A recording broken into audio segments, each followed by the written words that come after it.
তো আপনারা স্ক্রিনে সরাসরি দেখতে পাচ্ছেন পোস্ট অফিস মানি মেকিং স্কিম 100% গ্যারান্টেড রিটার্ন। প্রতিদিন মাত্র 333 টাকা জমা করেই পেয়ে যাবেন 17 লক্ষ টাকারও বেশি।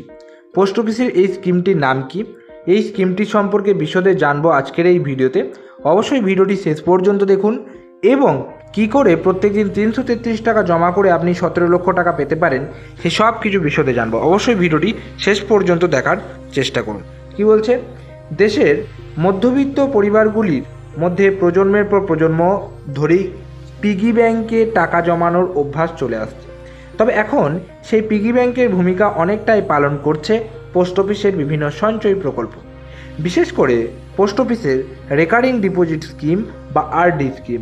পোস্ট অফিসের আরডি স্কিম মানুষের ছোট ছোট সঞ্চয়কে বড় অঙ্কে পরিণত করতে সাহায্য করছে।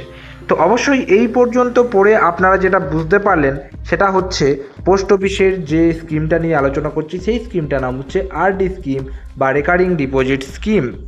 যেহেতু পোস্ট অফিসের স্কিমগুলি মার্কেট রিস্ক নেই এবং নিশ্চিত রিটার্ন পাওয়া যায় এবং নিরাপদ বিনিয়োগ মনে করা হয়, যেখানে এই স্কিমগুলিকে অর্থাৎ মানুষের একদম খুব প্রিয়, অত্যন্ত জনপ্রিয় পোস্ট অফিসের স্কিমগুলি কেন করে তোলে তার কারণ আমি বলছি। কারণ এখানে আপনাদেরকে বললাম যে পোস্ট অফিসের যে কোনো স্কিমেই আপনি ইনভেস্টমেন্ট করুন না কেন, এখানে কোনো রকম রিস্ক নেই, মানে আপনার টাকা ডুবে যাবে না, এটা আপনি নিশ্চিন্তে থাকতে পারেন একদম 100% কেন 1000%। যেহেতু এটা ভারত সরকারের অধীন তাই এখানে সম্পূর্ণ নিরাপদভাবে আপনি টাকা ইনভেস্টমেন্ট করতে পারবেন। এবং পোস্ট অফিসের এই আরডি স্কিমে বর্তমানে 6.70% হারে অর্থাৎ চক্রবৃদ্ধি হারে কিন্তু সুদটা দেওয়া হচ্ছে। 6.70% মাথায় রাখবেন, ঠিক আছে? এই হারে কিন্তু চক্রবৃদ্ধি সুদে ক্যালকুলেট হবে আপনার যে অ্যাকাউন্টটা, সেটা অর্থাৎ যে টাকাটা আপনি জমাবেন সেটা। এখানে আপনি সিঙ্গেল অ্যাকাউন্ট বা জয়েন্ট অ্যাকাউন্ট দুটোই খুলতে পারেন। তবে এখানে টাকা জমানোর কিছু নিয়ম রয়েছে। যেমন এই স্কিমে আপনি কিন্তু মাসে মাত্র 100 টাকা থেকে শুরু করতে পারেন, মাসে মাত্র 100 টাকা। আপনি চাইলে 200 টাকা, 300 টাকা, 1000 টাকা, 6000 টাকা, 10,000 টাকা, 20,000 টাকা, 50,000 টাকা আপনি আনলিমিটেড রাখতে পারবেন মাসে, কিন্তু মিনিমাম 100 টাকা থেকে স্টার্টিং করা যায়, ঠিক আছে? এবং এখানে আরও যে যে জিনিসগুলো রয়েছে সেগুলো আপনাদেরকে জানতে হবে। সেই বিষয়টা হচ্ছে, এখানে যদি আপনি এই স্কিমটা মানে আপনি ধরুন টাকা জমালেন বা স্কিমটা আপনি অ্যাকাউন্টটা খুললেন, আরডি অ্যাকাউন্ট চালু করলেন এবং আপনাকে কিন্তু প্রত্যেক মাসে কিস্তির টাকা জমা দিতে হবে। যদি আপনি কোনো মাসে কিস্তি না দেন তাহলে এখানে কিন্তু মোট বকেয়া কিস্তির উপর 1% হারে কিন্তু আপনাকে জরিমানা দিতে হবে, ঠিক আছে? এবং যদি আপনি পরপর টানা 4 মাস যদি আপনি কিস্তিটা না দেন তাহলে আপনার অ্যাকাউন্টটি বন্ধ হয়ে যাবে। অ্যাকাউন্ট বন্ধ হয়ে যাবে মানে এই নয় যে আপনার টাকা ডুবে যাবে। আপনার টাকা আপনি যতটা পর্যন্ত জমিয়েছেন সেই টাকাটা আপনি রিটার্ন পেয়ে যাবেন আপনার সেভিংস অ্যাকাউন্টে, কিন্তু টাকা ডুববে না। যদি আপনি দিতে দেরি করেন, মানে মনে করুন আমার জানুয়ারিতে টাকা দেওয়ার কথা আছে, অর্থাৎ জানুয়ারিতে একটা কিস্তি দেওয়ার কথা আছে, আমি সেই টাকাটা ফেব্রুয়ারিতে যদি দিতে চাই তাহলে জানুয়ারির যে টাকাটা জমা তার উপর 1% ট্যাক্স কেটে নেবে। এটা হচ্ছে ট্যাক্স না, চার্জ কেটে নেবে, এটা হচ্ছে ব্যাপার।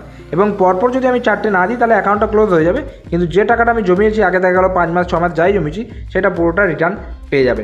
এবার জেনে নিন যে আপনি যদি ডেলি 333 টাকা করে জমান তাহলে কত হচ্ছে। দেখুন, ডেলি 333 টাকা করে জমালে আপনার মাসে প্রায় 10,000 টাকা হচ্ছে। এবার এই 10,000 টাকা যদি আপনি মাসে মাসে জমান তাহলে 5 বছরের জন্য যদি আপনি জমান তাহলে দেখুন 5 বারং 60,000 মানে 60 লক্ষ, সরি 6 লাখ টাকা 5 বছরে আপনার 5 বারং 60, 6 লাখ টাকা আপনার কিন্তু যদি মাসে আপনি 10,000 টাকা করে জমান। সেক্ষেত্রে আপনি 6.70% হারে কিন্তু চক্রবৃদ্ধি হারে সুদের হার পাচ্ছেন। তাই এখানে আপনি সুদসহ কত টাকা পাচ্ছেন? 7.13 লাখ বা 7,13,000 টাকা আপনি রিটার্ন পাচ্ছেন। এটা কিভাবে আপনি ক্যালকুলেট করবেন? খুব সহজ।